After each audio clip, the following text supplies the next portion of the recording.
আসসালামু আলাইকুম। আমি বামরা ইউনিয়নের দলপতি ইউনিয়ন লিডার এবং লোকমান হাওলাদার আটিবেড়া বাড়ি। আমি সকালে আইছি আমার অফিসে, আমার পরিষদের রুম আছে। আমি আইয়ে দেখি যে আকাশের রুম তালা কাটা, নামায় হালাই না তালাটা। আমি আই দেখে এই অবস্থায়, আর ভিতরে তো আমরা হাঁদি না কি নেছে না কিছে। তারপরে খোলা দেখে আমি আকাশের দ্বারে কল দিছি। আকাশ কইছে যে আমি আসতেছি। যাই হোক, ও হেও আইসে, আমরা তাড়াতাড়ি খোলা পাইয়া ওই বাথরুমের তালাটা নিয়ে লাগাই দিছি কোনো রকম। খোলা আমি আকাশ আসলে আইছিল, আরও লোক আসলো, আর আই দেখতেছে ভিতরে ব্যাটারি নাই দুইটা। আর কিছু নাই না, দুইটা ব্যাটারি দেখছেন।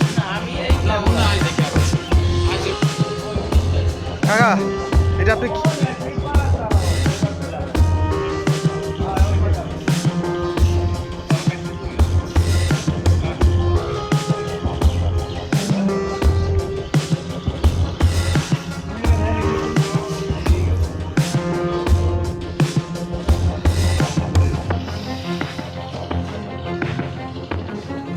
দুইটা নিয়েছে।